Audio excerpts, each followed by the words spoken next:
రాష్ట్రంలో రెండు ముఠాలు తిరుగుతా ఉన్నాయి. ఒకటి రేవంత్ రెడ్డి ముఠా, ఇంకొకటి పొంగులేటి ముఠా. ఈ ముఠాలు దోపిడీకి పాల్పడతా ఉన్నాయని కాంగ్రెస్ పార్టీ వాళ్ళే చెప్తా ఉన్నారు. ఇదే జడ్చర్ల ఎమ్మెల్యే అనిరుద్ రెడ్డి రెవెన్యూ శాఖలో అవినీతి జరుగుతూ ఉన్నది, ఆయన నా నియోజకవర్గంలోకి వచ్చి నా నియోజకవర్గంలో ఉన్నట్టు భూములను రెగ్యులరైజ్ చేసుకొని దోపిడీకి పాల్పడతా ఉన్నాడు అని చెప్పేసి ఆయన బహిరంగంగానే మాట్లాడడం జరిగింది. సో కాబట్టి ఇవన్నీ కూడా చూస్తూ ఉంటే కాంగ్రెస్ పార్టీ రాష్ట్రానికి బడ్జెట్ తెచ్చే విషయంలో ఏమన్నా ఇట్లా పోటీ పడుతుర్రా? లేదు. వాటాల విషయంలో మాకు నిధులు రావట్లేదు, పేరుకే నిధులు, కథ అంతా వేరేది ఉంటుంది. మళ్ళీ ఈ మీటింగ్లు పెట్టుకున్న ఎమ్మెల్యేలు అందరిది కూడా సొక్కం పూసలని నేను చెప్పను.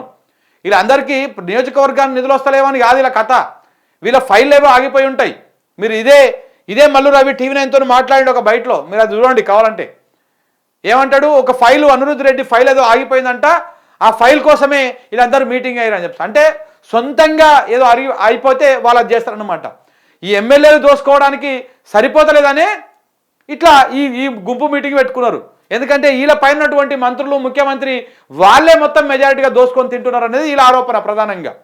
సో కాబట్టి ఇవన్నీ కూడా ప్రజలు ఇప్పుడిప్పుడు తెలుసుకుంటున్నారు. అన్నీ ఎవరైనా చూసినారా ఇట్లాంటి మీటింగ్ ఒకటి కేసీఆర్ ఉన్నప్పుడు?